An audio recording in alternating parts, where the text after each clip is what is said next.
ask the question. But I can answer. Hare Krishna.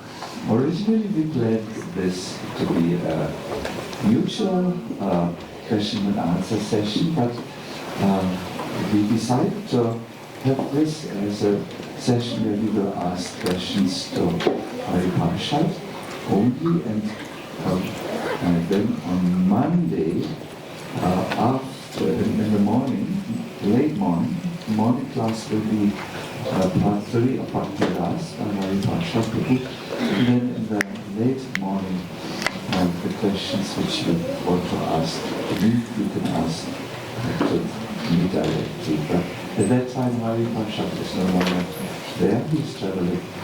So now we will go and ask Parshad. Parshad, I have a very urgent, very real question for me. The background is that I've always been very interested how we as conditioned souls can have an experience of bhakti in this world. Now you introduced the concept of Atidesh from Jiva Goswami, the complete transfer of all the qualities, of the spiritual qualities of an entity to another. And you quoted this very nice verse from the Bhakti Rasamrita Sindhu, that bhakti is a function of the Swarup Shakti, the internal potency. Thus she is completely non-material. Yet one should know that she becomes non-different from the functions of the body, mind, etc. In this way, transcendental bhakti descends to those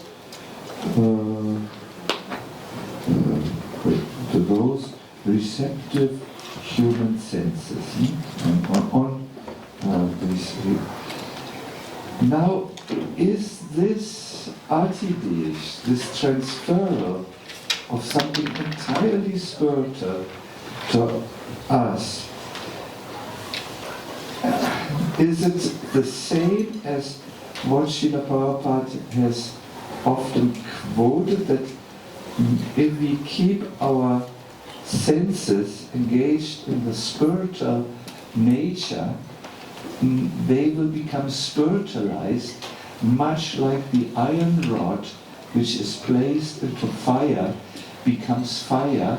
Or is there a subtle difference between Atidesh and this phenomena? Thank you so much, Maharaj. So, Atidesh refers to the complete transfer of all qualities from one entity to another entity, and the original entity maintains all the qualities. So, Sri Jiva Goswami in the Bhakti Sandarbha, in the Bhagavad Sandarbha, has specified Atidesh, and I would like to point it out very quickly, where he describes the 9 qualities of Vaikuntha, and in that he specifies Atidesh.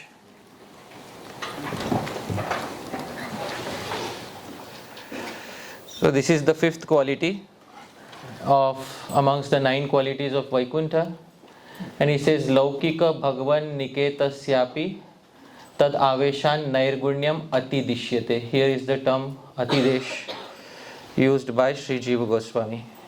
So that is where Sri Jiva Goswami used that term when he described the 9 characteristics of Vaikuntha. And then he says Laukika Bhagavan Niketa, a temple in the material world also becomes non-material by principle of Atidesh. So this is where he was saying that he was referring to Atidesh in the case of a temple and a deity receiving all the qualities of the original spiritual world. So this is what he was saying. And what Srila Prabhupada was saying was in regards to execution of sadhan bhakti. In execution of sadhan bhakti, when a devotee practices sadhan bhakti, Bhakti Devi herself may descend on the devotee's individual senses. But there is no, it is different from Atidesh, because Atidesh requires an original entity and a copy of that entity is made here. Here there is no original entity as such. Here Bhakti Devi directly is descending on the material senses of the devotee who is executing their bhakti. So Atidesh is basically a copy paste of the entire qualities of a spiritual entity in the material world, whereas Bhakti Devi descends. She descends on the material senses of the devotee. So in a sense they are slightly different, because in the case of Bhakti Devi descending, there is no copy of qualities being made. It's just that she is descending and becoming one with the senses of the devotee who is executing that particular limb of bhakti. So, which Anucheda is this in the Bhakti Sandhava, please? In which Anucheda? In Anuched 49 in my edition, and it starts with Atha Shri Vaikuntha Lokasyapi. This is the Anuched of Bhagavat Sandarbha. Thank you. Yeah. Thank you, Maharaj.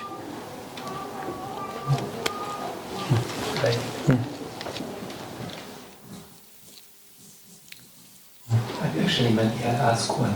Yeah, sure. Reading. You were speaking of Staibhav this morning, and as far as I understood, this Staibhav is connected to Dāsa, Sakya, and those 5 different rasas.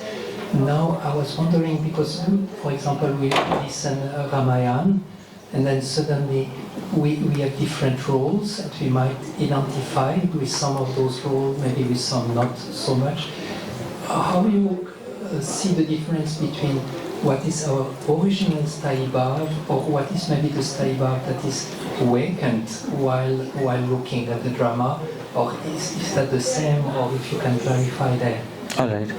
So, although we are worshippers of Sri Krishna, sometimes we may hear something from Ramayana and it may trigger some emotions within us. So, how do we know what is our Sthai Bhav and whether that is a Sthai Bhav or not a Sthai Bhav? That is the question. So, when a devotee takes up the path of bhakti, especially in Gaudiya Vaishnavism, they first and foremost decide upon their Ishtadev. So that Ishtadev is first and foremost decided, that this particular Devata, Sri Radha Madan Mohan, Sri Radha Govinda, they are my Ishtadev. And the cultivation of Raganuga Sadhana is also done in such a way that one nourishes those moods which are favorable to their relationship with their Ishtadev. So, and then gradually, when the Gaudiya Vaishnava becomes more and more exclusive in their practice, then they only hear those specific pastimes. And this is specified by Sri Rupa Goswami in Bhakti Rasamrit Sindhu, where Sri Rupa Goswami says, Krishnam Smaran Janam Cha Asya. A devotee will remember Krishna and the associates of Krishna. Which associate? Preshtham Nija Samihitam, who is dear to one's own mood. And Tat Katha, only those specific Katha, Ratascha Asau. They will become engaged in that Katha, because voluntarily they do not want to shift attention elsewhere. They have decided upon their Ishtadev. And therefore you will see in the prayers of Sri Raghunath Das Goswami, in his Swaniyama, in his self-decided rules. Swaniyama. Nobody forced him. He decided by his own volition that I will not even hear about the Lord of Dwaraka, all of these. The reason is because once your Ishtadev is decided, then you move in that direction. Otherwise, when we in general when we look at dramas and something arises within the heart and then goes down, usually it is called as bhav. You can call it sanchari bhav, temporary fleeting bhav. But sthai bhav you will need to receive by the mercy of a guru, by the mercy of a particular Gaudiya Vaishnava, and by their mercy you will receive that particular Sthai Bhav, and then your attention will become fixed towards that one deity. And then later you will not feel inclined naturally to look elsewhere. So that is the answer to that query. Right? Thank you.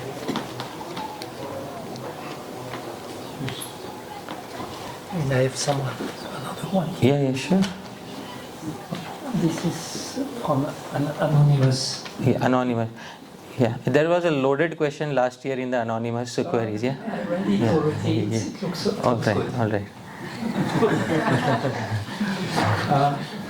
Actually, yeah. His Holiness Bhaktivedanta Maharaj has a verse in which he described Krishna crying in the spiritual world for the souls who have turned away from him, and that Srila Prabhupada, wanting to please Krishna, says that he will go to material world to bring them home to him.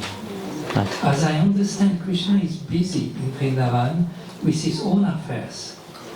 Is he really thinking of us when he is there in Vrindavan and crying? Maybe the Acharyas say something about this. Well, because Maharaj's name was mentioned, I think it is best to ask questions with no names mentioned, because once names become attached to questions, it sort of becomes a loaded question. So I have deep respect for His Holiness Bhaktivedanta Maharaj, but I am also sure that this verse is not from the previous acharyas, maybe some new creation it might be. So whosoever has composed that verse may be knowing what mood has gone behind composition of that verse, and Maharaj may be respecting the mood of that verse for some, because it might be a good composition. I have not seen such a verse in the writings of the previous acharyas, that Krishna is telling Srila Prabhupada, or Srila Prabhupada is saying that I will go. At least in the writings of this, I have to be honest. So I have not seen such a verse. But in the Brihad Bhagavatamritam, when Gopakumar returns back to the spiritual world, Sri Krishna says that hope had me dancing like a fool, that in this life you will turn towards me, in this life you will turn towards me. And then Sri Krishna says to Gopakumar, finally I tried to do everything, but I could not break my own eternal laws.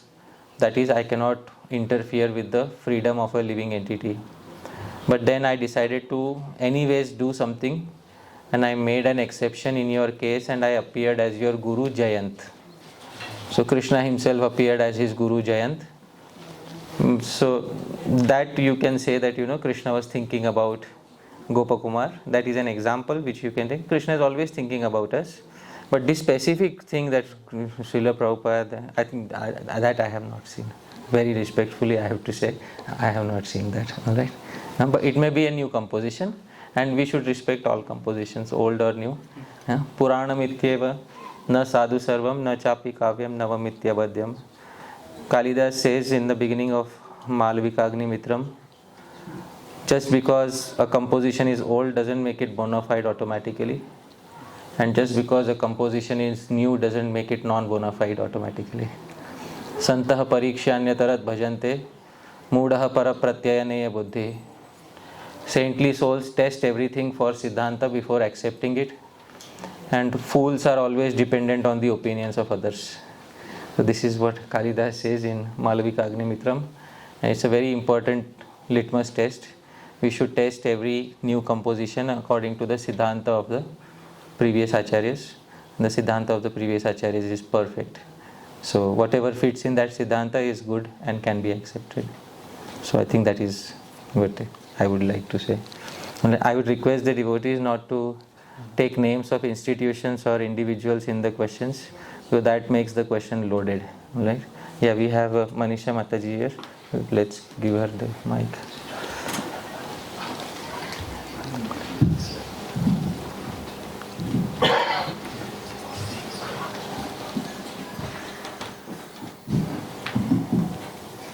A few days ago, I was listening to one video. You were having Zoom with two more Matatis about Grihastha Ashram. Yeah. So I have a question about that topic. All right. It was very interesting and very, I learned a lot from this video. And I wanted to ask you about, in the Shastras we have description of grihastha and marriage in one Vedic way, which is not what is today's grihastha which we live here, for example, in Europe. Usually women work, they earn, maybe because they want, maybe because there is not enough salary to raise children, so she has to. So then we have this mixture of the roles and some different situation than what is described in Shastras. Maybe because of that it is harder or it is easier to maintain marriage. As you said in this video, it's better to go through the pain of marriage, whatever obstacles are there. And you mentioned that loneliness is much worse solution than to be in a marriage which is, not so easy to be. Do you have some question? Do you have some advice for us? Because we mostly live in such a situations. All right. So I give a small background. There was a podcast, a recording where aspects of Grihastha ashram were discussed, and there it was specified how that traditionally the roles were separated and both roles were very respected, and today the role of a homemaker for a lady is not respected very much. If a lady says that she is a homemaker, people usually say you don't do anything else. So, and that is how the role has been put down in the modern day. At the same time, traditionally there were examples of ladies who would engage in some sort of business work. For example, the cowherd ladies, they usually go out and sell milk, or traditionally there are different sections of the society where the ladies also go out and do some work, and they also have some engagement with commerce. But at the same time, that work was not so heavy that the home would be neglected. That is what the traditional setup was. So if two people are coming together and they are forming a home, so there should be someone who is dedicatedly taking care of the home. And Shastra says it is best if the home receives the touch of the lady, because the man's touch doesn't give elegance to the home. It is the lady's touch that gives elegance to the home. That is what Shastra traditionally says. Nowadays it may have become very difficult. The more difficult it is, the more challenging it will be to have that beauty of a home. Therefore it is always, if possible, if the husband and wife, at least devotee husband and wife, if they can reduce slightly their needs so that the lady doesn't have to work so much, and if she can, and if she is respected, I strongly believe that every lady, especially a devotee lady, and especially those who take care of homes, should be respected very much, and they should be given complete charge of the finances of the home, because they are actually the Vedas say that Samragyi Bhava, you are the queen of the home. That is what the Vedas say for the lady who takes care of the home. But modern world is not like that, and therefore according to Varnashram considerations, I can only give suggestions, because I know it is difficult in some cases.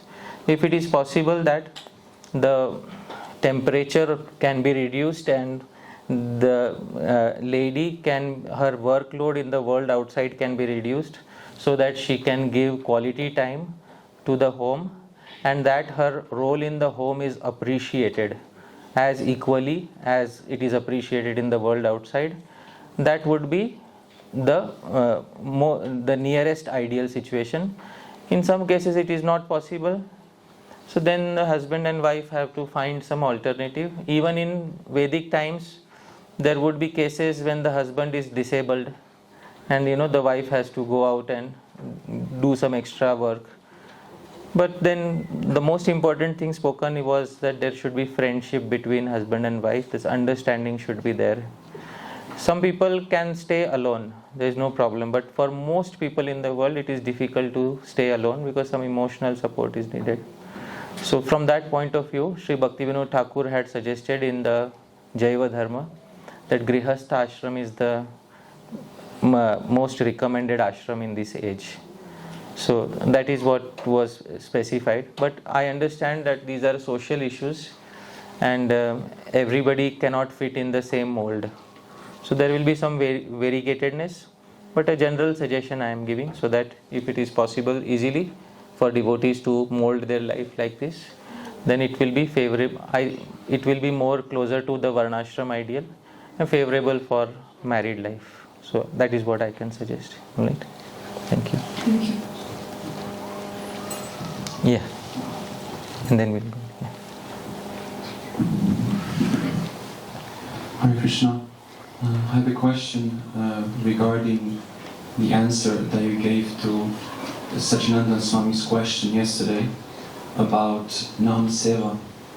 So you said something that I found very intriguing and something that I heard for the first time. You said that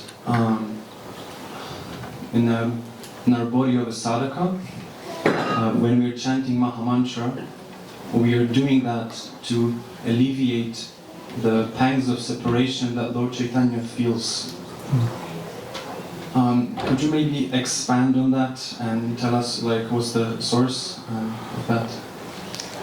Sri Chaitanya Mahaprabhu had specified in the Chaitanya Bhagavat.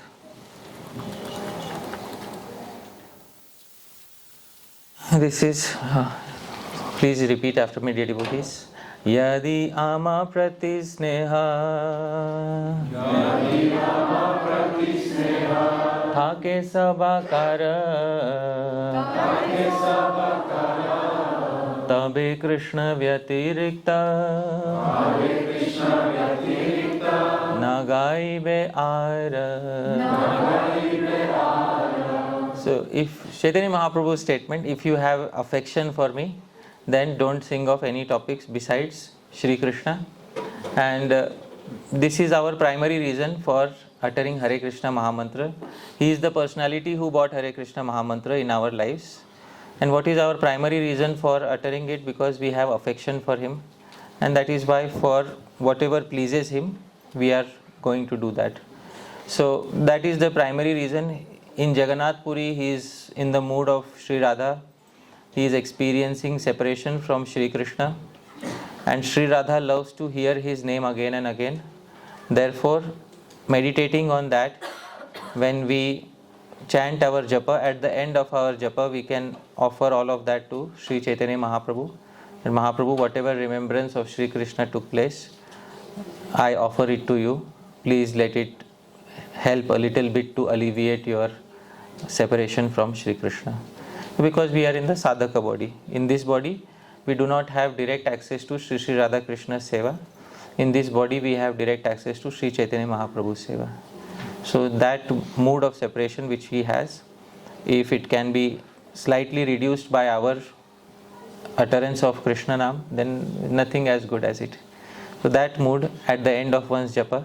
In the Hari Bhakti Vilas, there are also mantras for offering one's japa. At the end of one's japa, one offers to Bhagavan. So might as well offer it to Bhagavan Sri Chaitanya Mahaprabhu. You can select the Bhagavan you want. So you can either offer it to Sri Krishna as the Hari Bhakti Vilas says, or you can offer it to Sri Chaitanya Mahaprabhu, which is closer to the Gaudiya Vaishnava mood. So that is a suggestion, a recommendation that was given. All right. Thank you.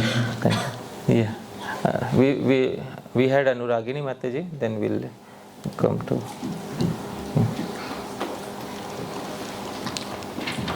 Hare Krishna.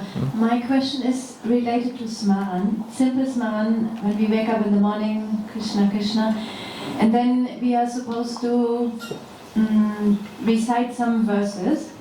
And Sanskrit is not my language. I have not studied Sanskrit. I have affection and appreciation and wow for Sanskrit. But still, when I, for instance, utter the verse Yasmarit Pundarikaksham, then I can kind of engage my mind, but not my heart. And then I have to remind myself separately, I have to think about the lotus feet of Bhagavan. Then my heart is purified. So is it equal if I, for instance, just utter the German-English translation, or is there even more benefit when I do both? Or can you please elaborate on this? As far as Kirtan is concerned, Kirtan should be done of the Naam that is mentioned in the Shastra. So Kirtan we perform of the Naam that is meant. In performing that Kirtan, there is no restriction of Sanskrit. In Sri Bhaktivinoda Thakur, in the Bangla language, Vibhavari Shesha Aloka Pravesha Nidra Chadi Utho Jiva Bolo Hari Hari Mukunda Murari Rama Krishna Hayagriva. You can select an easier language. Jai Radhe, Jai Krishna, Jai Vrindavan, Sri Govinda Gopinath, Madana Mohan. Very easy. So the original names should be there, because Acharyas don't recommend translating the names even into local languages. So it is better to have the original names and the meanings are attached to those names. But language of verse you can select whichever language is most comfortable for you. So for verses I can... Bangla verse, so Hindi, Bangla. But not German. If you can create a German, I don't know if there are meters in German poetry, huh? No, it would just be the translation, what I have understood. Yeah, sure. But maintain the original names of Krishna. Don't translate the names into German. Instead of saying Giridhari, O lifter of the hill, so the original name should be mentioned. Small hill. Yeah. So it's okay. The devotee can express their feelings, but the original names of Bhagavan, which are mentioned in Shastra, should be there. There is no such restriction. Recommendation by the Acharyas is, because their meditations are like very good meditations. So what is given in the Bhagavatam, what is given by the previous Acharyas, those are the recommended ones. So if in the recommended meditation something comes easily to you, very nice. If nothing comes easily, then no other choice. So,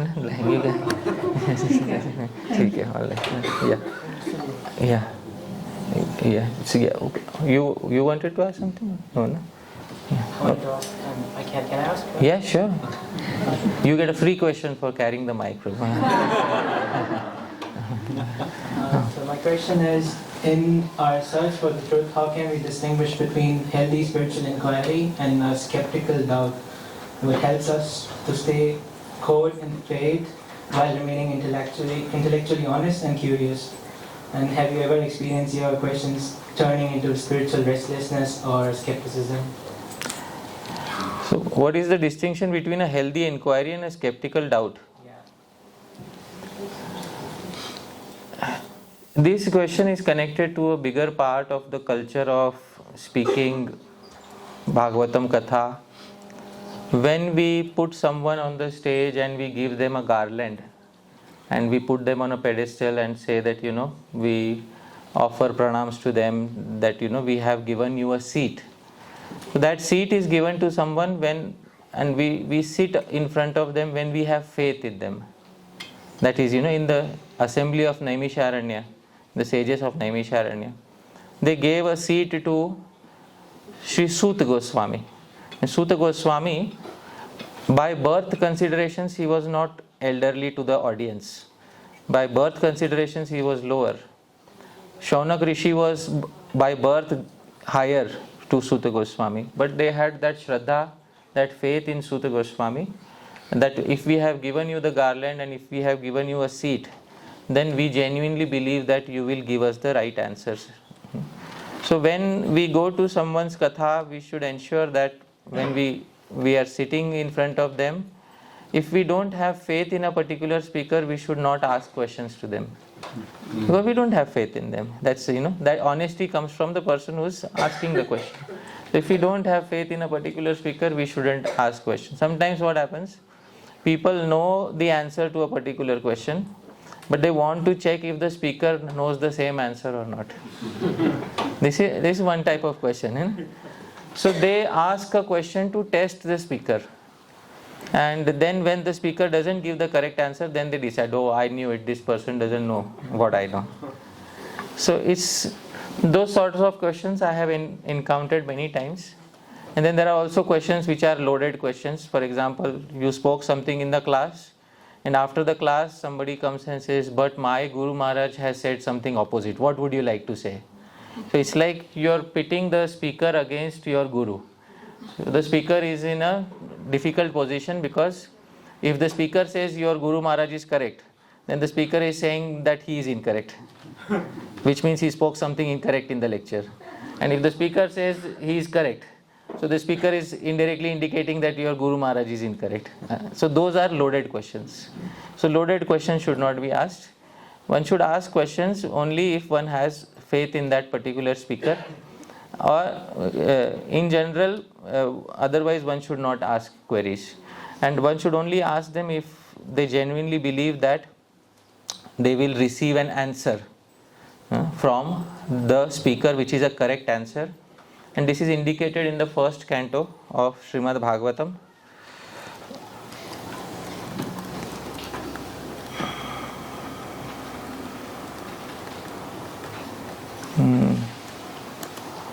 In the first canto,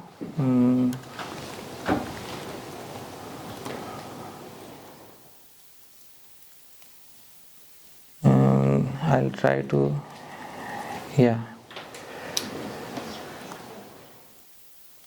this is what. Please repeat after me. Vethatvam saumya tat sarvam tatvatas tadanugrahat bruyuh snigdhasya shishyasya guravo guhyamapyuta. So kindly read the translation. And because you are submissive, your spiritual masters have endowed you with all the favors bestowed upon a gentle disciple. Therefore, you can tell us all that you have scientifically learned from them. So you can see the Shraddha that they are investing in the speaker. It's very important to have that faith invested in the speaker before we ask them a particular question. So mostly it is from the side of the person who's asking the question. They should have that requisite Shraddha that this speaker will give a proper answer to my query. Otherwise, if they don't have the Shraddha, then better just to hear the Katha and then ask questions to one in whom one has that Shraddha. Right? So that is what can be recommended. In general, I try not to ask questions based on names of individuals or institutions, but this person says this, so what do you have to say? So those are loaded questions. But in this institution we do this, so what do you have to say? So those types of questions are not so much appreciated. I hope that answers your query. All right, thank you. Yeah, Manjari Mataji is there, and then we'll come to here. Yeah.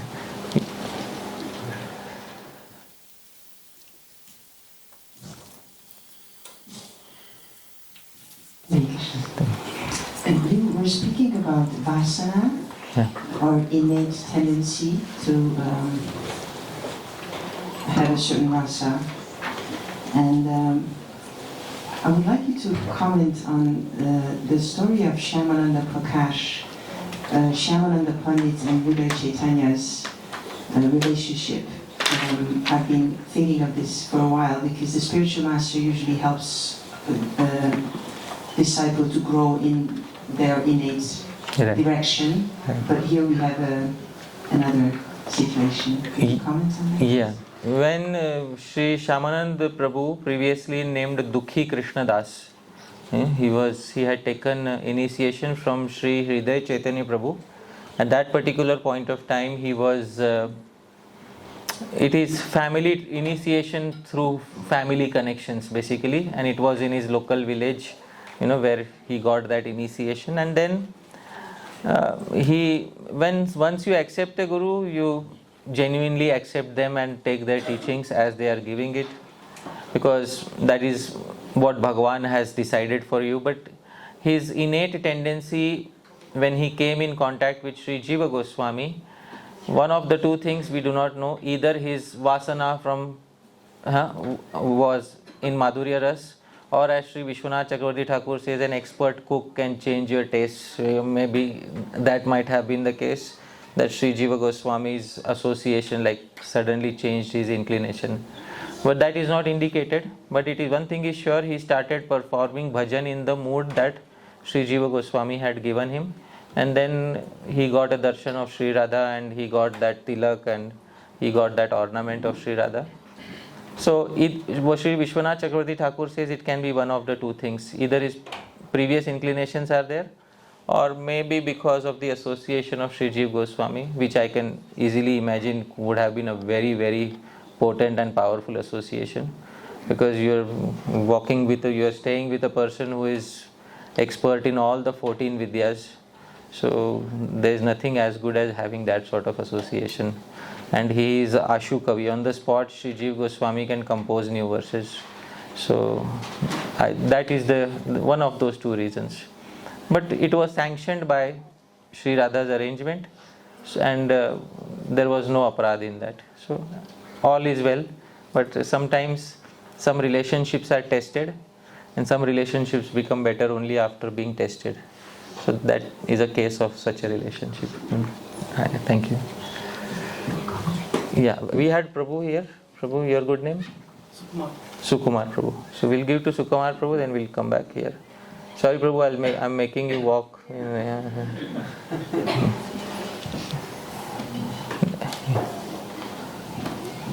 Hare Krishna Prabhu, Dhanot Prabhuji, when you do the chanting, then the heart is cleansed, yeah. And then I heard that this Vidyate Hrudayat Grandhi, yeah. I heard also that in the Chitta you have this vasana stored. So and then these vasanas come again and again, and there is a reason we are doing these material activities again and again. For example, eating any gulab jamun, something like that. So what actually is this heart cleansing and this Vidyate Hrudayat Grandhi? What is heart cleansing? Yeah. So when we do this chanting, we say heart is cleansed. Yeah. So that is the reason we get more love for Krishna, like that. Yeah. So what actually happens? What is this heart cleansing means? Is it that these vasanas in the chitta are cleaned up? Or I have some confusion here, Prabhuji. Please clarify me. Thank you. So what is the meaning of cleansing the heart? So it's important to understand how the heart is cleansed actually. What is the practical way of cleansing the heart? Because often it is said that you just keep repeating the Naam and heart is being cleansed. It's just an automatic assumption. You just keep chanting and the heart is being cleansed. Don't worry about how much it is being cleansed. You just keep repeating the Naam, heart is being cleansed. You might have heard that many number of times. But Sri Chaitanya Mahaprabhu says,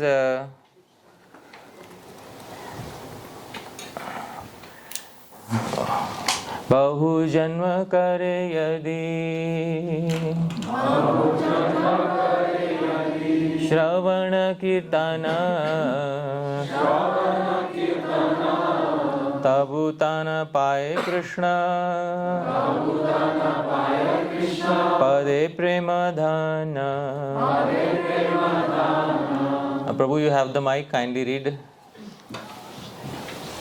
If one is infested with the 10 offenses in the chanting of the Hare Krishna Mahamantra, despite his endeavor to chant the holy name for many births, he will not get the love of Godhead. That is the ultimate goal of this chanting. Yes, so many births will go and we will keep repeating, and then somebody may tell you, yeah, it is getting cleansed, it is getting cleansed. But actually it is not getting cleansed. So cleansing means two things.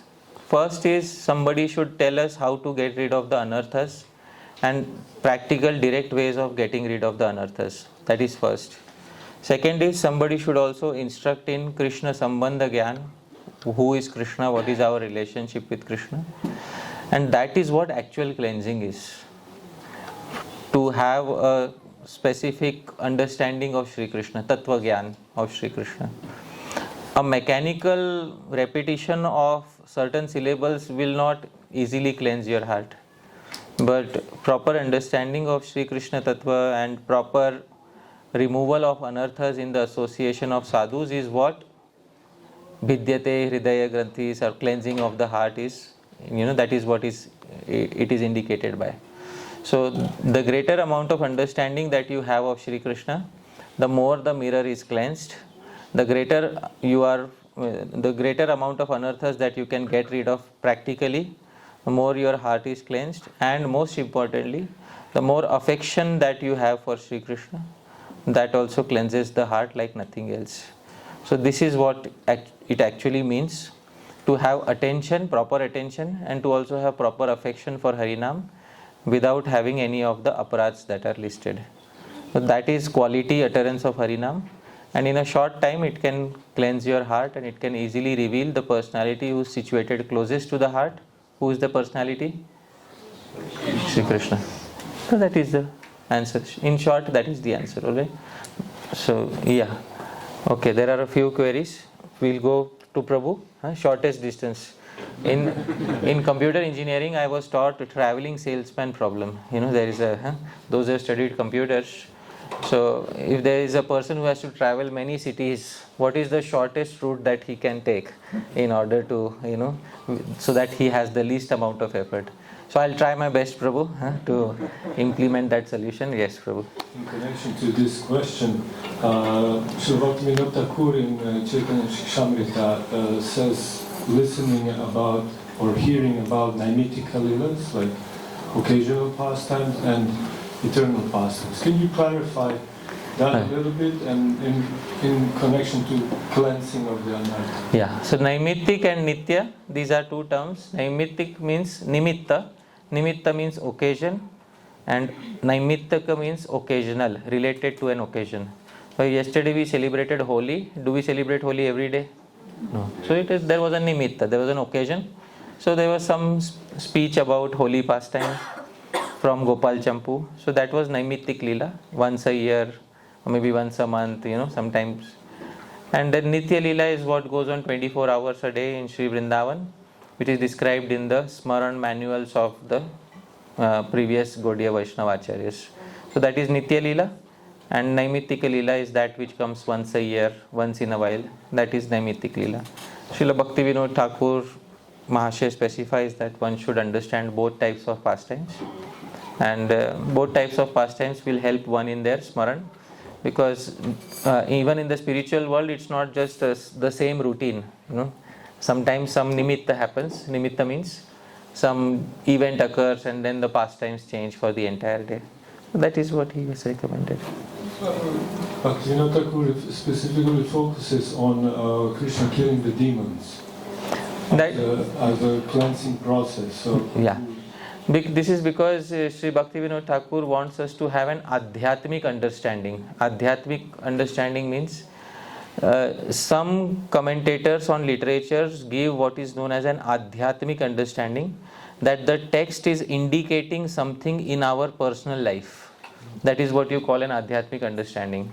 For example, in the Srimad Bhagavatam, there is the pastime of Puranjan, and actually there is no person like Puranjan. The whole pastime is an adhyatmic understanding of what is going on with who is Puranjan. Does anybody know who is actually Puranjan? Is the living entity. Pura means the body which has 9 gates, and Puram Jana means the person who stays within the body, who is the living entity. So Narad Muni clarifies. So these are underlying hidden meanings, and there are also those meanings in Krishna Lila which Sri Bhaktivinoda Thakur Mahashaya brought out in his Sri Krishna Samhita and Chaitanya Shikshamritam. So one should repeatedly meditate on those, so that one can get rid of those specific anarthas. Tomorrow morning talk, I will try to speak about Vatsasur, which is one of the demons who were killed by Bhagavan. So we will see what is indicated by the killing of Vatsasur, and what Srila Bhakti Siddhanta Saraswati Thakur Prabhupada, he tells us by the killing of Vatsasur. Very closely connected to hearing pastimes of Rasa and Leela, etc. So tomorrow you'll get a small glimpse of that. Then when that day Jai Jagannath Prabhu was asking a question, then I told about Dhenukasur. You might be remembering the answer that I gave from Dhenukasur and what Dhenukasur represents. So the more you hear and meditate about them, the more the anarthas in your heart get cleansed. And then you do not fall victim to those anarthas. That is what he was trying to say. Another thing indicated in the Dhenukasur pastime is when Bhagwan entered with his friend, the friends wanted to have the tal fruit. The tal fruit is very high up. So they all requested Shri Balram to bring down the tal fruits.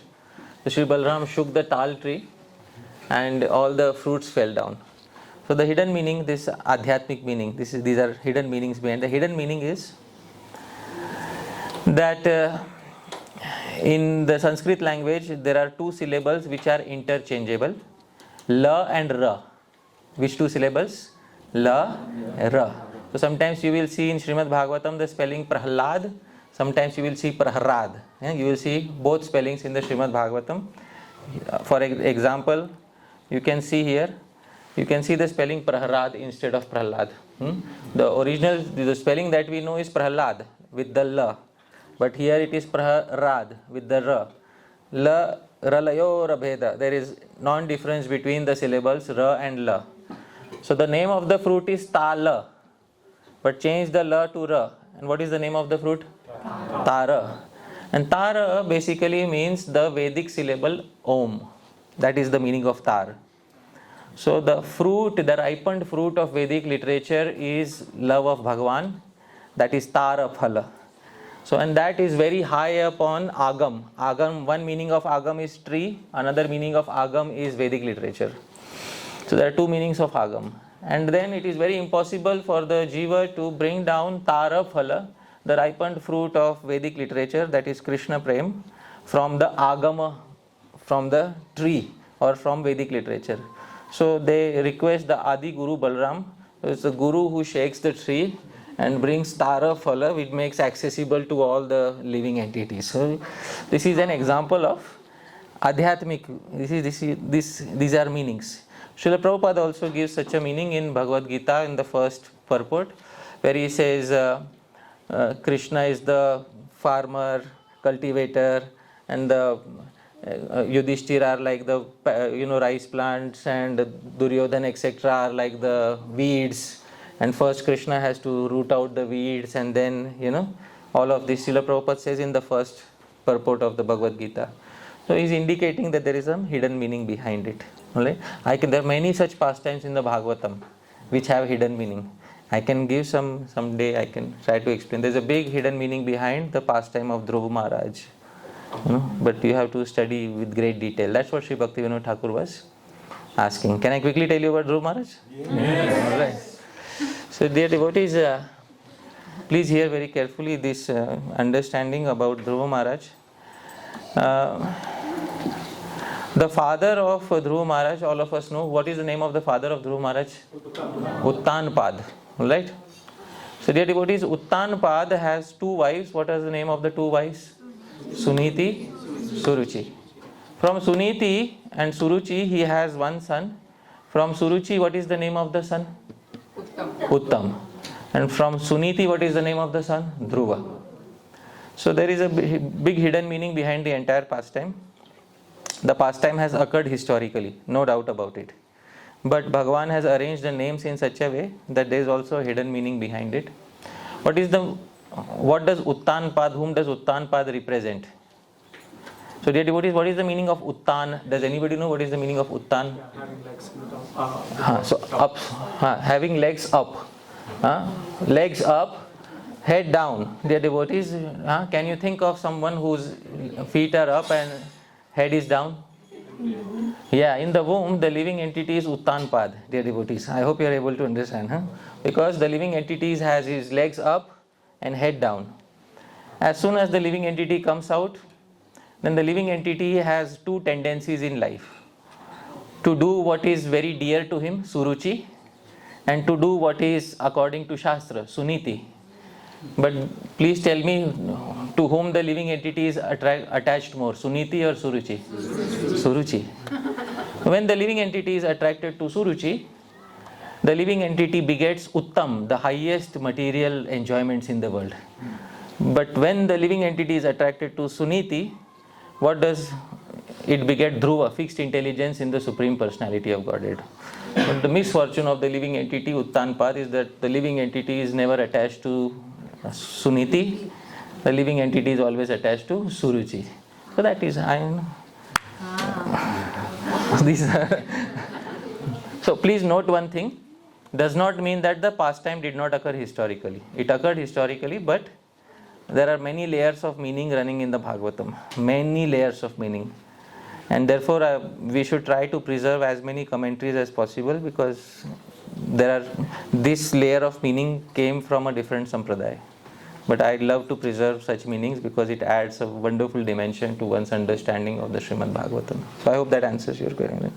So, alright. So then we should have to go here. Somebody was asking a question there. Yeah. Behind somebody had, yeah.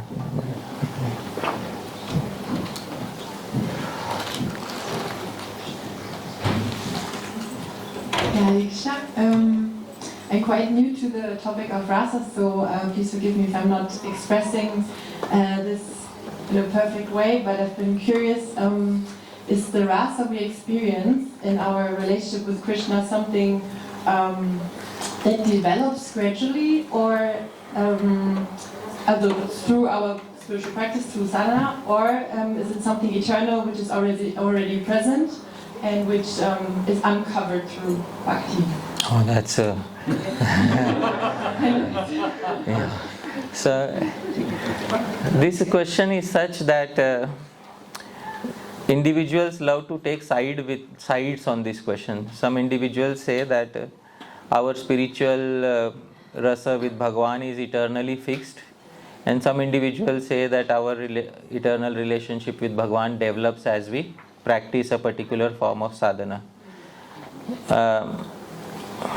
If you look into what Sri Rupa Goswami says in the Bhakti Rasamrit Sindhu, and I was showing Jai Jagannath Prabhu, so I will show what Sri Rupa Goswami said without trying to say that it contradicts any other acharyas. I will show what Sri Rupa Goswami says, and it should not be taken in the spirit of contradiction of any other acharya. So Sri Rupa Goswami says that I showed this verse, sadhana bhini veshena krishna tad bhaktayos tatha prasadena ati dhanyanam bhavo dvidha abhijayate. Bhava abhijayate. Abhijayate means it is manifested at a certain point of time within somebody's heart. So this is what Sri Rupa Goswami says in the Bhakti Rasamrit Sindhu. Abhijayate. It becomes fully manifested at a certain point of time in somebody's heart, which means that the living entity had a container for experiencing bhava, and that container is filled at a certain point of time by the mercy of a certain devotee. This is what Sri Rupa Goswami is indicating here. So I am showing you this one because it comes from the original founder of the Gaudiya Vaishnava Sampradaya. And then other acharyas have also said that the relationship is eternally fixed. You can understand that it is potentially eternally fixed, but the exact flavor may be decided according to one's association. So I hope that made some sense, but I tried my best. All right? Okay, yeah. All right, we have some queries here. Chirag Prabhu, right? Yeah, Prabhu, yeah.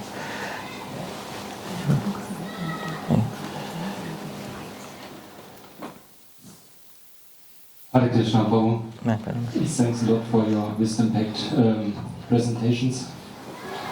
Yes, my question is actually about what I have get to know, like this peace formula from Srila Prabhupada, Nasochati, Nakanshati.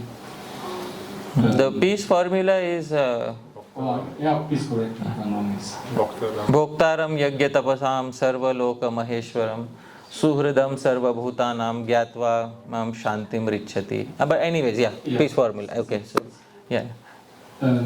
Yeah, like we know that the entity always hankering after something what he not have and lament about something which he may lost. And in this kind of mental stage, it's difficult to maintain peace in heart, and without this peace, it's maybe even difficult to practice Bhakti Yoga.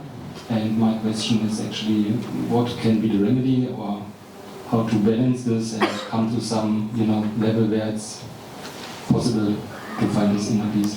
Actually, Sri Rupa Goswami agrees with you when you say that a disturbed heart cannot perform bhakti.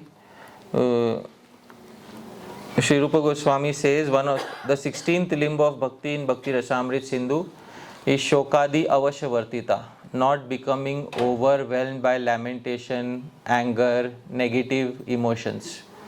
And he says Shoka Marshadibhir Bhavair Akrantam Yasya Manasam Katham Tatra Mukundasya Spurti Sambhavana Bhavet. If somebody's heart is overcome by negative emotions, there is no possibility of them engaging in real Krishna Smaran. It is not possible. So it is always recommended to have a lifestyle in which the disturbances are the least. And how can you have a lifestyle in which you have least amount of disturbances? So another limb of bhakti that is given by Sri Rupa Goswami is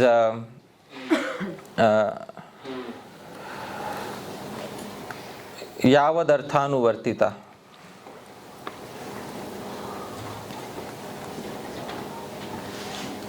So I will try to show it.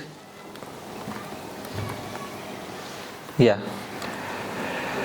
So this is Yavadarthanuvartita. It is one of the 64 limbs of Vyavahareshu Sarveshu Yavadarthanuvartita. In all dealings in life, take only as much as needed. Don't try to be greedy about anything more. That is what creates the disturbance in your spiritual life. We think more means I'll be more happier, but more often and comes with its own set of challenges. So those who are intelligent, those who understand the value of their bhajan, and those who are willing to sacrifice material pleasures for the sake of bhajan, they can live a simple life. And once they know how to live a simple life, then you will have minimum disturbances. And once you have minimum disturbances, then it will become very easy to perform the process of Sri Krishna Bhakti. So Srila Prabhupada always encouraged to have a very simple life, and it is one of the 64 limbs of Bhakti. And I will quote that verse so devotees also understand what Sri Rupa Goswami says. Please repeat after me. Yavata syat svanirvaha Svikuryat tavadarthavet Adhikye nunatayam cha Chavate paramarthatah. So yavata syat svanirvaha, as much as you need for your daily maintenance, plus little extra for emergencies, nothing else. Svikuryat, accept, tavad arthavid, that much one should learn to accept. Adhikye, if you do more. Nyunatayam, or if you do less. Chavate, you will slip from the highest goal of life, paramarthata. So there is a risk of slipping from the highest goal of life if you make your life too complicated, or if you artificially try to renounce your genuine needs. So everybody has to find their specific balance, and Sri Rupa Goswami gives that freedom to everyone to find their specific balance. But keep your life very simple. That is the recommendation of Sri Rupa Goswami, so that there will be as less headaches as possible, and it will be easier to execute the path of Sri Krishna Bhajan. That is the recommendation in Bhakti Rasamrit Sindhu. It's a very sweet recommendation. It's one of the 64 limbs of Bhakti. To keep a simple life is one of the 64 limbs of Bhakti. Right? Yeah. I think we'll take a... yeah. I hope that answered your query to some degree, Prabhu. Yes? Alright. Thank you. We have a question here by an anonymous... from an anonymous source we have a question. Yes. The question is Manasi Seva also a type of Smaranam? And how can we move from Smaranam to Manasi Seva? Please be so kind and elaborate on this. Thank you.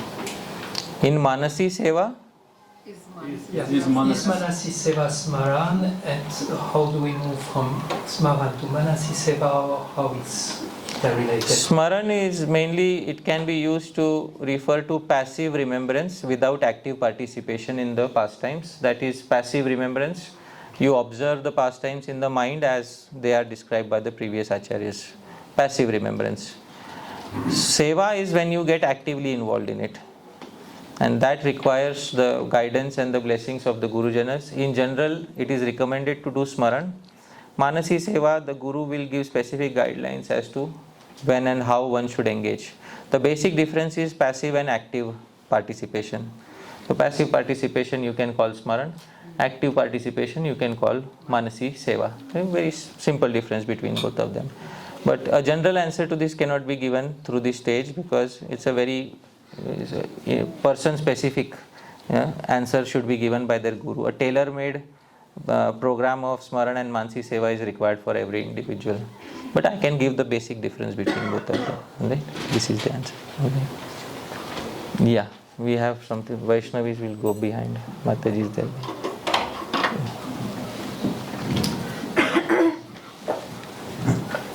Prabhu, thank you so much for sharing your mind and heart with us. It's very refreshing.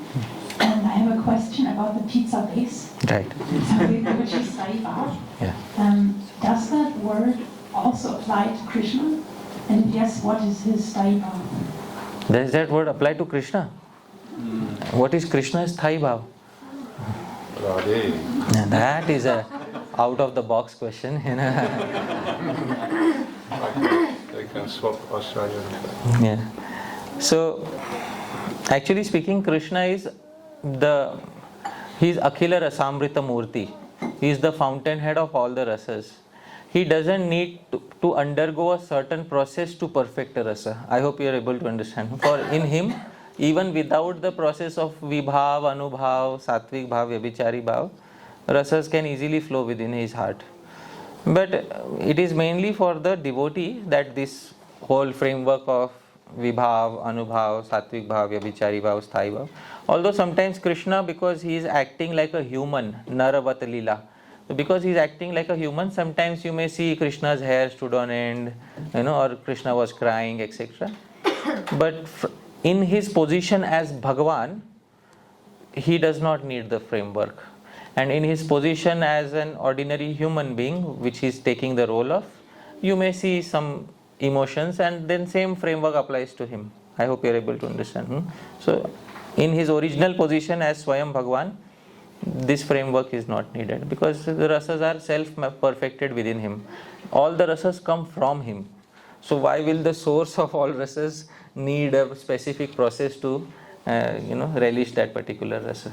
So that is the answer to that question. I hope that satisfies your query. Thank you. Yeah, we'll come here. We can pass the mic. Hare Krishna, Prabhu, thank you very much. I have something that connects to that verse. You said that somebody with a disturbed heart can't perform properly, and in my experience that most of the disturbances come from us having expectations that are disappointed, and if the level of disappointment goes higher and higher, that's where people become crazy. So if we can curb our expectations, and then we can be simple. So do you have any practical advice on how to get rid of our expectations? We should change our expectations, but in the process of changing them, we still have them. So how to make it easy? So in the Gita, Bhagavan has spoken about curbing something. So there is a generic statement that Bhagavan has made in the Gita.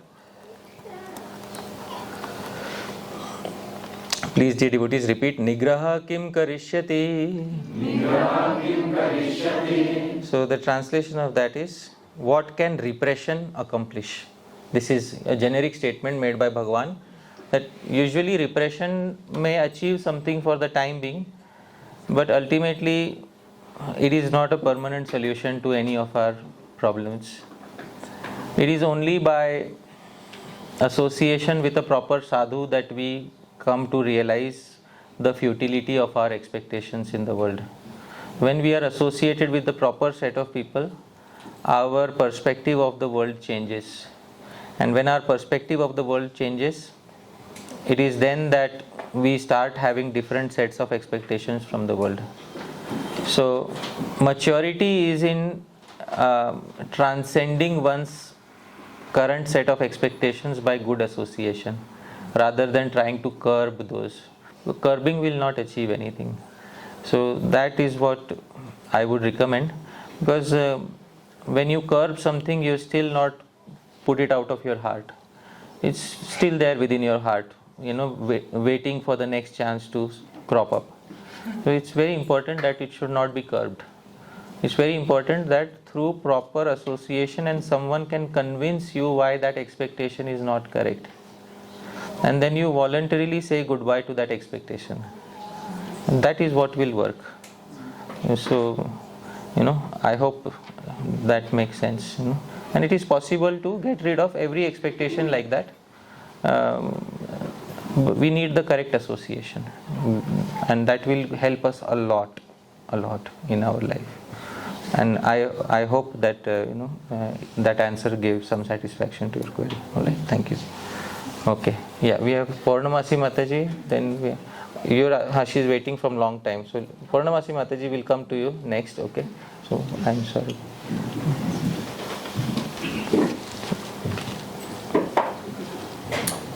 Hare Krishna, Prabhu. Thank you so much for your talk. Thank you. Very inspiring. Thank you. My question is, you said in theory from the 5 rasas, Madhurya Ras is the highest. But as far as I understood, that it's mainly the gopis who experience this Madhurya Ras. But our tradition is rooted in manjaris. So could you maybe explain what is the ras of the manjaris? Because if I think of it, it's actually a mixture. Or, Oh God, all right. So,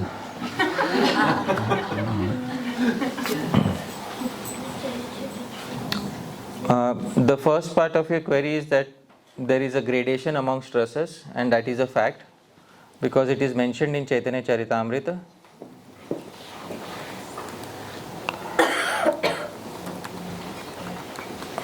Please sing after me. Kintu yara ye rasa Sei sarvotama Tatastha haya vicharile Achetaratama. Kindly read the translation that is given on the screen. Please read. I think I need glasses. Already. Is it true that whatever relationship a particular devotee has with the Lord is the best for him still? When we study all the different methods from a neutral position, we can understand that there are higher and lower degrees of love. Yeah. So, whatever a particular devotee's inclination, that is the best for that devotee. Right? So, this is the confirmation of that. And I was showing the same thing in today. Sri Rupa Goswami was saying, a devotee, you can't force a devotee against their vasana, against their natural inclination. But if there is a very expert personality, and they may not force somebody, but they will speak katha in such a way that this devotee might become attracted to another rasa. It is possible to have such a person. Believe it or not, it is possible that there may be such a person who may not force somebody, but who by their speaking will make someone attracted to another rasa. About the manjaris, it is mentioned in Bhakti Rasamrit Sindhu, because it's a very specific question. They have attachment to Sri Krishna, but they have higher attachment in servitude to Sri Radha. So that is given a specific name called as Bhavollas Rati, and that is mentioned in the Bhakti Rasamrit Sindhu. Sri Jiva Goswami says it is only in the case with the manjaris that this specific exception is made, not with anybody else. So it has a specific term for itself, which is called Bhavollas, but it is only for that specific group which is known as manjaris. That's all. So that is the answer to your query. So they have attachment to Krishna, but they have greater attachment to Srimati Radharani. Their attachment to Sri Krishna is in Madhurya Ras. Their attachment to Sri Radha is in Dasya Ras. Alright, so it's, what is the rasa that they have with Sri Radha? That is Dasya. And what is the rasa that they have with Sri Krishna? Madhurya. Which means that they also have amorous attraction towards Sri Krishna. Because sometimes you say, no, they don't want to see Sri Krishna. So it's not like that. They also love to look at Sri Krishna. But the greater amount of attachment is towards servitude of Sri Radha. That is the specific answer for your query. Right? So we'll come to Purnamasi Mataji, then we'll come to you.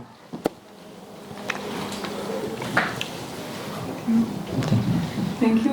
I have a question regarding the lecture you gave in Radhadesh. I have to admit, I didn't have the time to listen to the whole lecture, but the lecture was before the fall. And I have written down these 5 things which you explained. Maybe you answered in the lecture, maybe it's not relevant. But I found myself in all 5 of those symptoms before the fall. Can you please give some encouragement, because Alright. So some background is needed for the query. It is from Bhakti Sandarbha, and in Sri Bhakti Sandarbha, Sri Jiva Goswami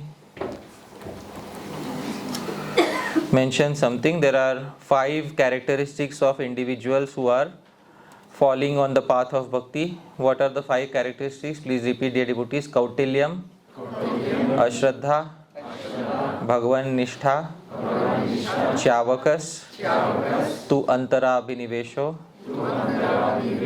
Bhakti Shaithilyam, Swabhakti, Adi, Kritamanitvam.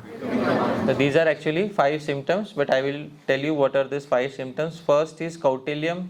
They develop crookedness in their mind, that just as I am not a simple person, the other person must also not be simple. Something must be wrong with this person.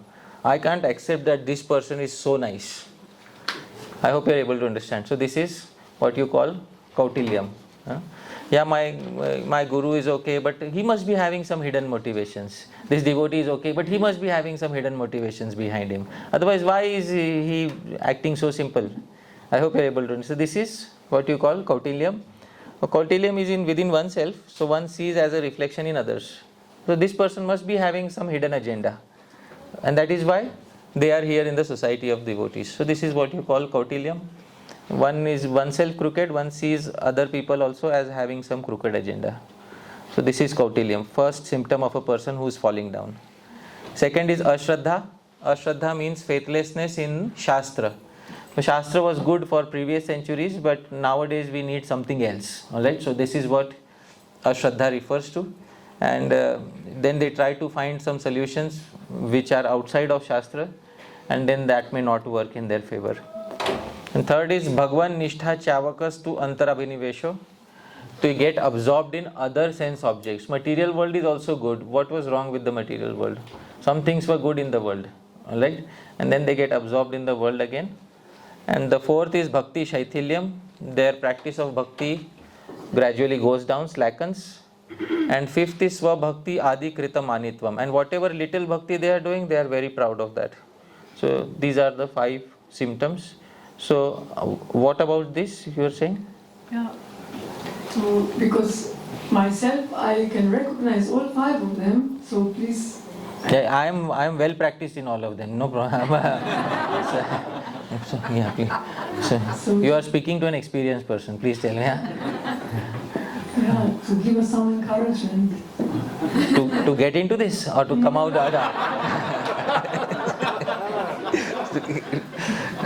How to go further, although they are there. You see, at the root of all of it is some ashraddha, that the process will not work for me. It doesn't work for others. That is the ashraddha that a person has. A process doesn't work. That is what a particular individual has in their heart. So we have to see one person at least for whom the process has worked. That comes as a straight challenge to the Kautilyam in the heart, the ashraddha within the heart. It worked for this person, so it must also work for me, isn't it? So unless we are convinced about that, unless we have seen a living example that whatever is written in the books came true for a particular person, till that time our mind will not be convinced. It may have ashraddha. So it is best to have one live example of a person for whom the process worked. And then gradually by emulating them, we come out of these negative qualities. Sri Rupa Goswami says in Bhakti Rasamrita Sindhu, Yasya yat sangatihi pumso Manivat syat satadgunah Swakulardhyai tato dhiman Swayuthaneva samshrayet. Yasya yat sangatihi pumso. According to the association you have, Manivat, your heart is like a transparent crystal. So if you put a transparent crystal on a brown colored object, the crystal becomes brown. If you put it on a red colored object, it becomes red. So according to the association, one's heart is like a crystal, it takes on those qualities. So Swakulardhyai, for increasing your good qualities, an intelligent person should associate only with like-minded individuals who convince oneself that the process works. So once you find an individual like that, who is living proof that the process works, then it will become very easy. Because many times I have met individuals like who are teaching in the university in India, they're teaching, then they're saying, Mahaprabhu's movement is nice. 500 years ago there was this emotional outburst of bhakti, and people got together and collected as a group, and they made a movement around bhakti, and that movement ended at a particular point of time. That is how they will put ashraddha within your heart. So how do you remove that ashraddha? You see the example of a person for whom the process works even today. And that one person is sufficient enough to convince you that it works. And you can walk that particular path again. So ashraddha is very important here. In the Gita, Krishna says 3 types of people fall down. Agyo cha ashraddha dhanascha samshayatma vinashyati. 4.40. Ashraddha is the root of all of that. To not have faith in Shastra. Shraddha means faith, but faith in whom, dear devotees? Shastra. Faith in devotional Shastra is what Shraddha is all about. So, Ashraddha is at the root of all of that. Once Ashraddha is removed, you have faith in Shastra, this is the example of a person for whom the process has worked, then you just have to follow that same path. And follow the example, emulate the example of that person. And then it becomes easier. My grandfather used to tell me, if you stay in the city, you become very, shrewd and sharp in your mind. Come stay with us villagers, you'll become a simple man. Come stay with us for a week, you'll become a simple man. So I used to think staying with the villagers means I'll become a dumb person or something like that. That is what I used to think. But my grandfather used to tell me, come stay with us for a week, you'll become a simple person. And then I actually stayed with him, and I could understand, I couldn't believe how can they think like this, how can they think like this. For a few things I used to wonder, and later I understood. It's simplicity. Simplicity is a very essential quality of a devotee. Alright, yeah. So there are a few hands. Yeah, Gaur Hari Prabhu, one anonymous question. Then we will go to Prabhu, and then we'll go to Manjari Mataji. Yeah, go. What time we have to end? You tell me, Prabhu? Yeah, maybe we go 10 more minutes. Sure. The 7 secondary rasas are usually relatable because of material experiences we have due to being conditioned souls. How can one dovetail those experiences to spirituality and relate them to Radha and Krishna? You don't dovetail material rasas in spirituality or something like that.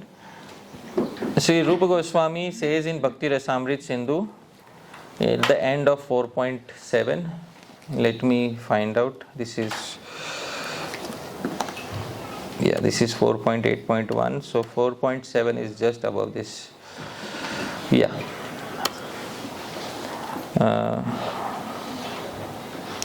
अमी पंचैव शांताद्या हरेर भक्ति रसामता एषु हास्यादयः प्रायो बिभ्रति व्यभिचारिताम. Once you are experiencing the main bhakti rasas, the main five, which are the main five dear devotees, Shanta, Dasya, Sakhya, Vatsalya, Madhurya, these seven become Vyabhichari. Vyabhichari means they become transitory emotions. Once you have the primary, one of the primary fives, then these become secondary in relation to Krishna. Rupa Goswami never says that you have to take material emotions from the material world and then somehow try to dovetail them towards Krishna. You have your direct bhakti rasas with Krishna, and you, in those direct bhakti rasas with Krishna, these secondary rasas become Vyabhichari bhavs. Vyabhichari means they become transitory emotions. So that is what Sri Rupa Goswami has said. When we go and let's say for some social occasion somebody invites us for watching a drama, we go watch a drama and then there are some emotions in that drama, positive, negative, whatever. We may be obliged to go for some reason, and we go and we watch a drama, we feel some feelings in our heart. Then you can do Arop Siddha Bhakti. What is Arop Siddha Bhakti? Bhagwan, whatever I did through my mind, body, I offer to you. So that is, put an Arop. Arop means put an allegation of Bhakti upon it. So there is a type of Bhakti in the Bhakti Sandarbha which is called Arop Siddha Bhakti. Arop Siddha Bhakti means Yat karoshi yad ashnasi yad juhosi dadasi yat tapasyasi kaunteya tat kurushva madarpanam. Whatever you do, do it as an offering unto me. So you can offer those temporary feelings to Sri Krishna. That you can do.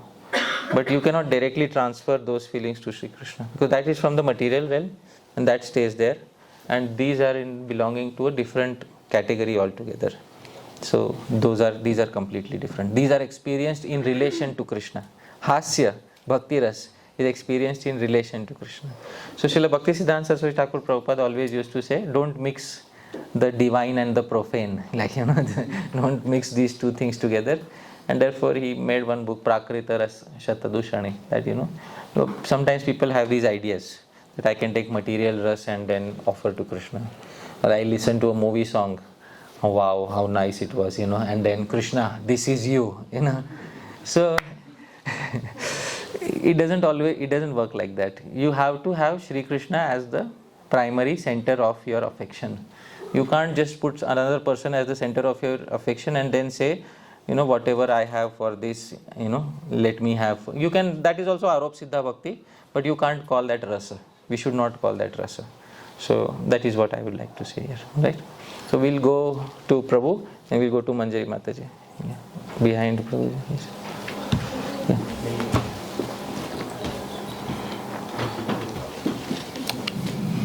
So Hare Krishna Prabhuji, thank you. It has been like a great series of lectures.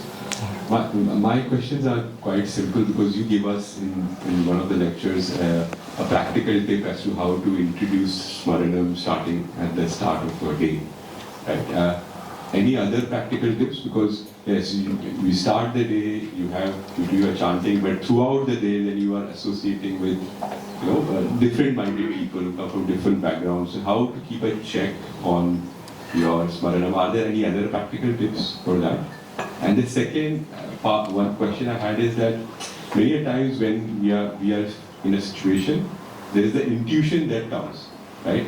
But how is there a guidance in the scriptures to align ourselves that intuition is the correct decision, or it's something coming from a materialistic desire point of view? All right. So often I am asked about a few helpful tips. So this is one of those types of questions. See, Prabhu, one has to understand ultimately why one has come on this path, and the reason we have. Please tell me what is the ultimate reason for coming to this path. So we'll evaluate your original motivations. Please tell me. Well, ultimately, to do seva towards Krishna. That pleases my heart actually. That's the. So ultimately it's about your pleasure. Yeah.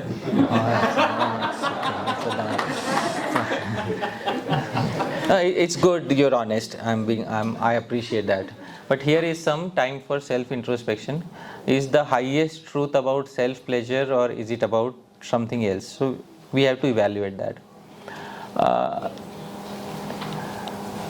The process is summarized in a verse. Aradhyo Bhagavan Vrajesha Tanayas Tad Dhama Vrindavanam Ramya Kachidupasana Vrajavadhu Vargena Ya Kalpita Srimad Bhagavatam Pramanam Amalam Prema Pumartho Mahan. The final goal of life is Shri Krishna Prema, to love Shri Krishna. So let's first align ourselves with that particular goal of life. So please tell me again, Prabhu, what is the final goal of life according to Chaitanya Mahaprabhu?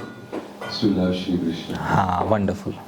Now we are aligned with Sri Chaitanya Mahaprabhu. So now that the alignment with Sri Chaitanya Mahaprabhu is there, because different devotees come with different goals. I have come so that I can get liberated and not have to suffer again. Somebody may come with that goal. I have come because I feel good about it. So those are not. I have come because I wish to love Shri Krishna. If that aim is there, then we are aligned with Sri Chaitanya Mahaprabhu. Now a person who wants to fall in love, do they ask for tips or what do they do? Like it's so a person who has not yet fallen in love, they're asking what are 5 tips for falling in love. And somebody may genuinely write a book like that, 5 effective tips for falling in love. But that's not how it works in real life. If you wish to fall in love with a certain personality, then you will do whatever is required to know about that personality, because unless we know a particular person, we cannot fall in love with them. So how do we know about Shri Krishna? We come to know through Shri Guru. And how do we approach Shri Guru? And how, then we have to find such a Guru who already knows about Shri Krishna, who is connected to Shri Krishna, who will tell us about Shri Krishna and who will help us fall in love with Shri Krishna. So that is how it will work. So there is one tip that I can give, that is to align one's aim with the aim of the Gaudiya Vaishnava Sampradaya, that we have come here for loving Shri Krishna, and the best way to go about it is sadhu sangha. Alright? So sadhu sangha, proper association of sadhus, and proper association means very powerful association in which you feel that direct connection with Shri Krishna. So not just that somebody said he is a good sadhu, so I will go and check him out. You should feel within your heart, pratyakshavāgamam dharmyam. It is, you should feel personally in your heart that Shri Krishna's remembrance was awakened within your heart. And this is specified in the Chaitanya Charitamrita.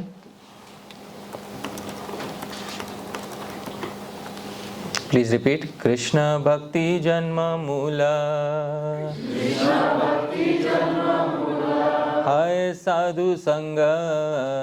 Hai Sadhu Sangha. Krishna Prema Janmete Ho. Krishna Prema Janmete Ho. Punah Mukhya Anga.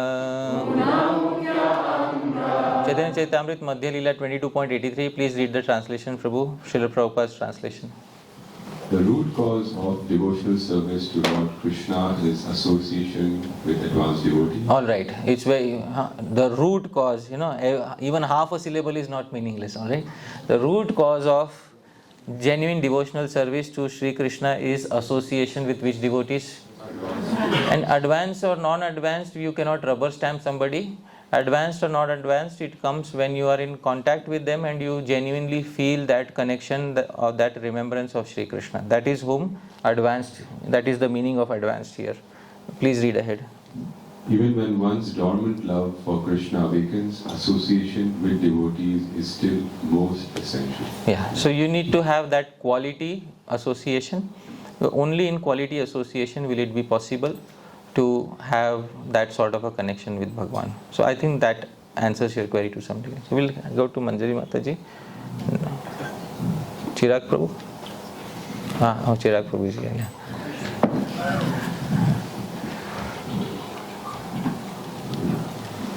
Maybe, I'm sorry, there is the lamp, the Mahaprasadam of the deities that have arrived. And maybe to not disturb. Yeah, you can take it from a distance. Dear devotees, yeah. All go like this from distance. Yeah. Thank you. Thank you so much. Hari Bol. I hope all of you felt the warmth. There's a story about Birbal and the fire cooking in the distance. Yeah. We have heard some really beautiful verses for Smaranam, meditation on Krishna and Srimati Radharani and their pastimes. And my question is, where is the... Rupa Goswami says that the essence of all teachings is residing in Vraja and meditating on the Vrajavasis. But where is the room for the smaran of Gora, Rupa, Nama, Lila in our daily practice? What would be your recommendation for meditating on Lord Chaitanya's? Okay, so where is the recommendation for meditating on Chaitanya Mahaprabhu's Nama, Rupa, Gun, Lila? I mean, not in Shastra, but in our everyday life.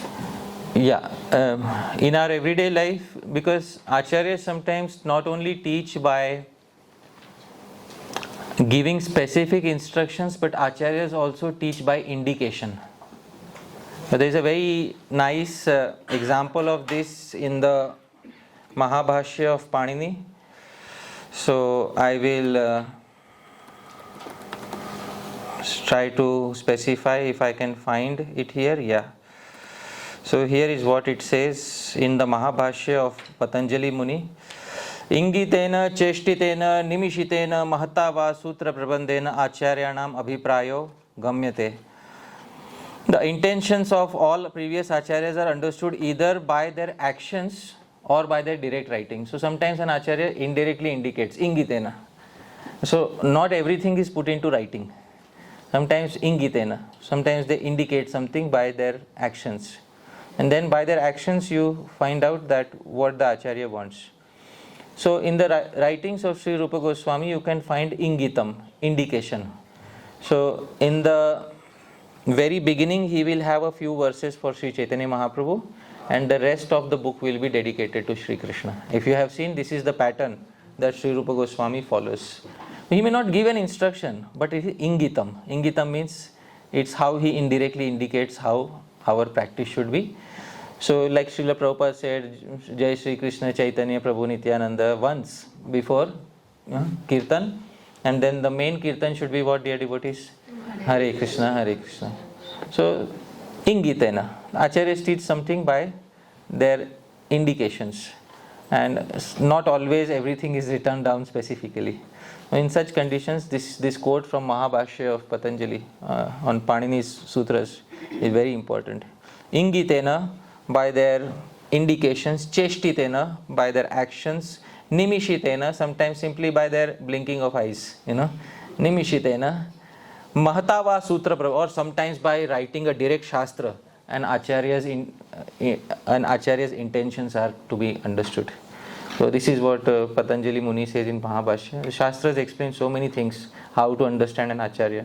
So you understand Sri Rupa Goswami in this way. He has given ingita, he has given indication by his own writings that in the beginning there should be some remembrance of Sri Chaitanya Mahaprabhu, and most of the remembrance should be Krishna centric.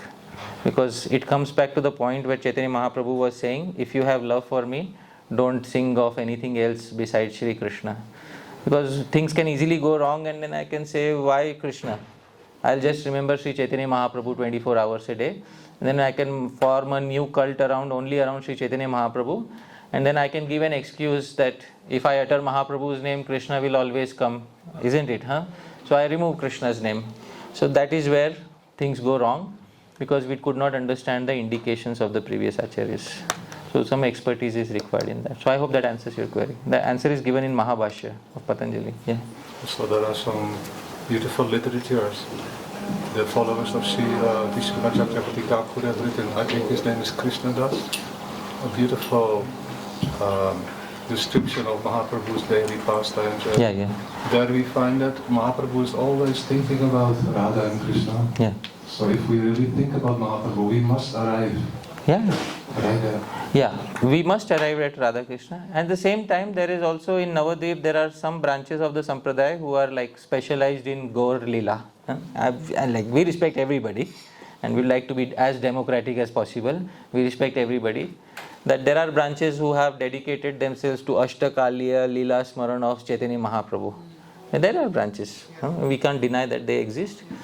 But those branches are not following the ingitena, the indication of Sri Rupa Goswami. That objectively we can say without making an aparadh, that they are not following the indications given by Sri Rupa Goswami. So in this way, yes, if somebody loves Chaitanya Mahaprabhu, they will want to love Radha Krishna all the more. That is a fact. Actually, the fact that Rupa Goswami is present within the pastimes of Mahaprabhu, as well as in the pastimes of Radha and Krishna, indicates that we should never separate. Yeah, we should never. Yeah, we should. Those pastimes are mutually connected to each other. You know, Gaur Lila is a gateway into Krishna Lila, and Krishna Lila brings us back to Gaur Lila. But I think the question was more about the quantity. You know, how much. So some customary remembrance of Gaur Lila is there by the previous acharyas, and then remaining time Krishna Lila. So I think that's a very good framework to follow, because it keeps us safe, because we are following the previous acharyas. So I think that answers the query to a good degree of satisfaction. One more? Two more? Yeah, I'm all right. I can be here till midnight, no problem. But you decide. There are some queries behind, yeah.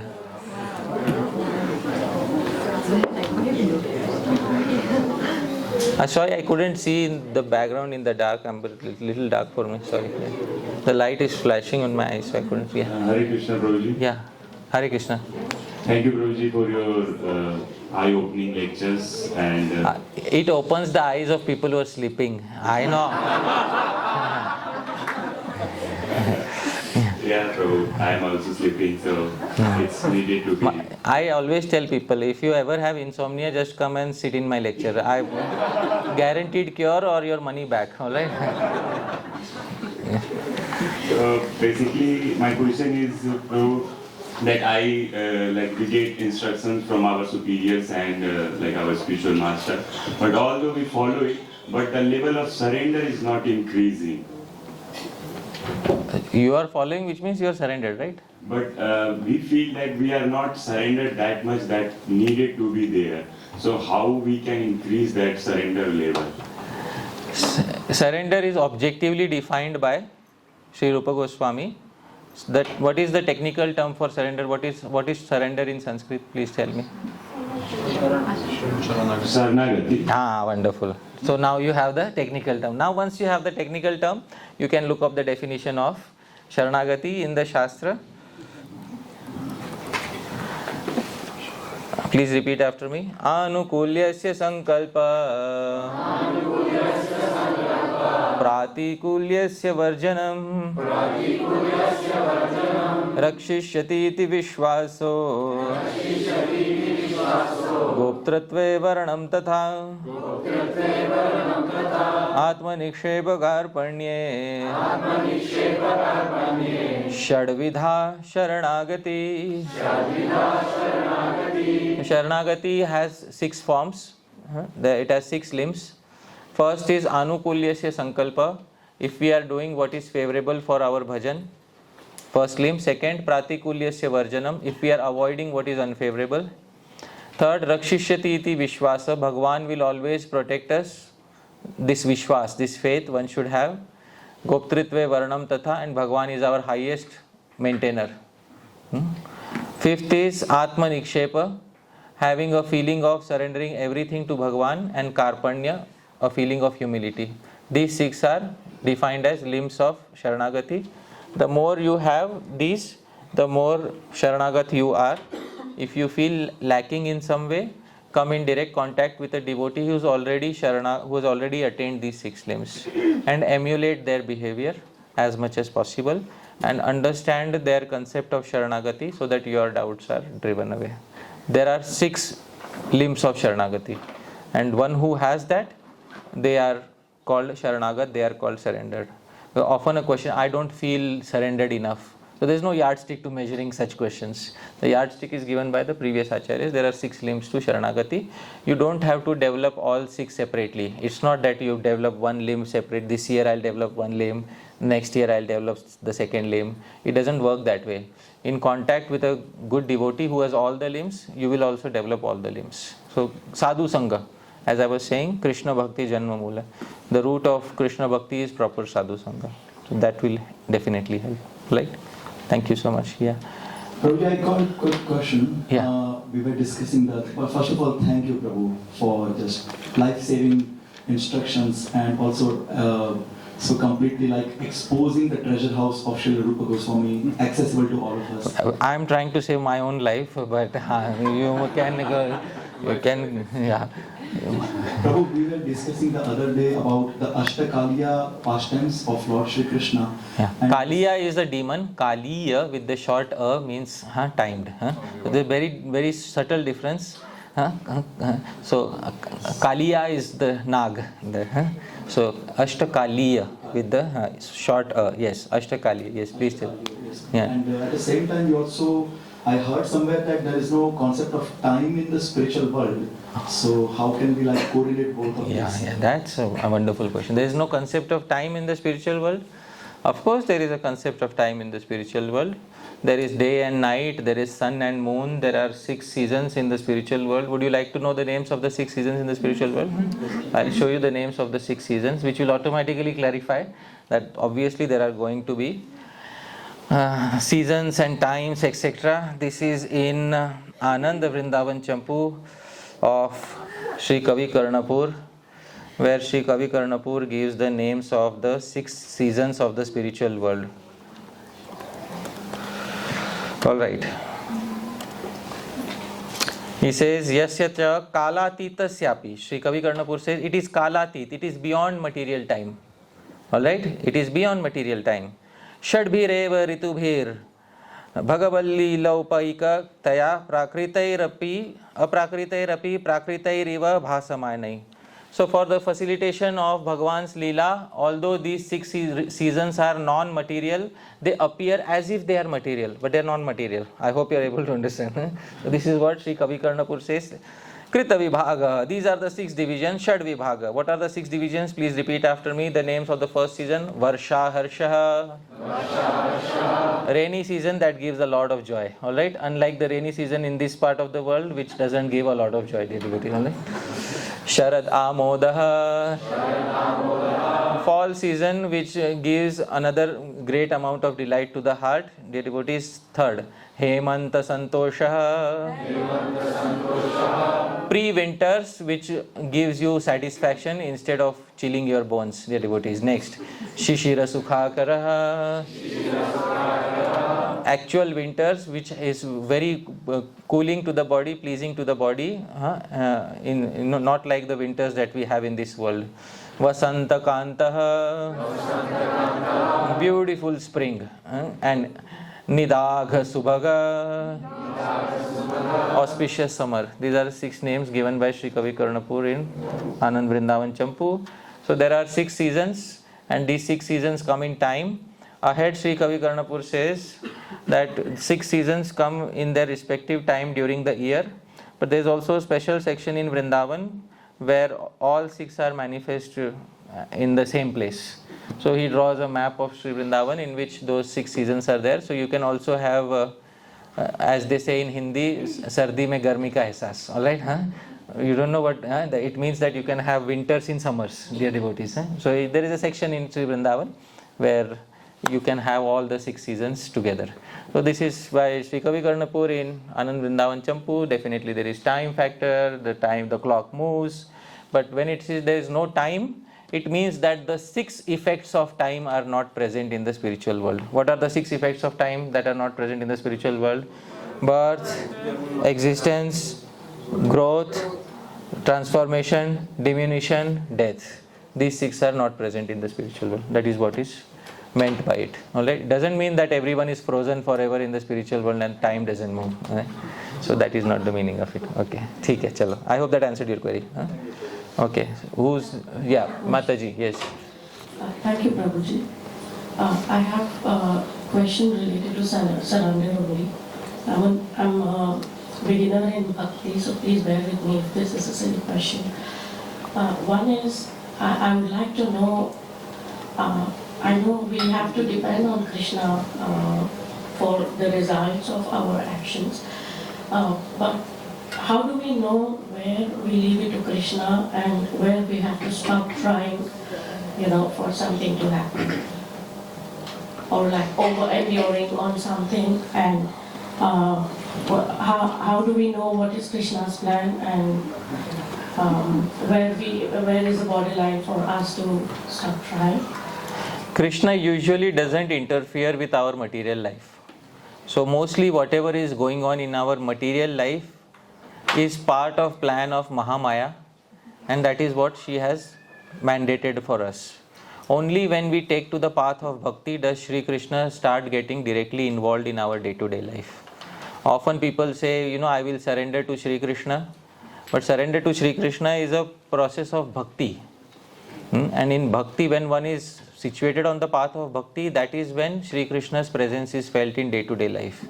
In day-to-day worldly activities, we have to do whatever is according to dharma. And dharma we can decide according to what is given in the Shastra. And Shastra is the indication given by Shri Krishna. So you know what Shri Krishna wants from you by following the regulations given in Shastra for your daily worldly activities. And this complete surrender, full surrender is only after one dedicatedly takes to the path of bhakti. Otherwise, for day-to-day life, Shri Krishna has given a very general rule in the Bhagavad Gita. Tasmat Shastram Pramanam Te Karya Karya Vyavasthitau Gyatva Shastra Vidhanoktam Karma Kartum Iharhasi. Krishna says to Arjuna 16.24, one should therefore understand what is duty and what is not duty by regulations of Shastra. Knowing such rules and regulations, one should act so that he may gradually be elevated. So how do we know what Krishna wants? We should see what is given in the Shastra, and what is given in the Shastra is the indication that Krishna wants in material life. After taking to the path of bhakti, Sharanagati is a very personal thing on the path of bhakti. But for material life, you have to follow what is given in the Shastra. That is the answer to the query. But the thing is, when we follow a dharmic way of life, there is so much injustice, so many wrong things happening around us. So we will get impacted by it. So how do we handle this situation? So we do our best and leave the result to Krishna. But this is an assumption that we do dharma and then negative things will come to us. Even if negative things come to us, Shastra tells us how to deal with negativities. So why do we leave out Shastra when negative things come to us? Shastra will help you in all aspects of life, including when negativities come to you. First and foremost, it is incorrect to have an assumption that just because we are following dharma, negative things will come to us. It is that assumption itself is incorrect. Negative things come to us because of something negative we have done in the past. That is what Shastra tells us. It doesn't come to us because we are following dharma. Dharma has nothing to do with it. Negative things come to us because of some negative seed in the past. And if some negative reactions come to us, then Shastra tells how to deal with it. So Shastra is the solution for all those situations of life, even when some negativities arise in one's life. But one has to follow the guidelines of Shastra under the guidance of devotees or under the guidance of Guru. So it's very important to find good guidance by associating with devotees and coming to know what Shastra actually says. And that is the answer to the query. Right? Thank you. Thank you. Alright. Anyone else? Yeah, Prabhu. We'll give here it, Prabhu, here.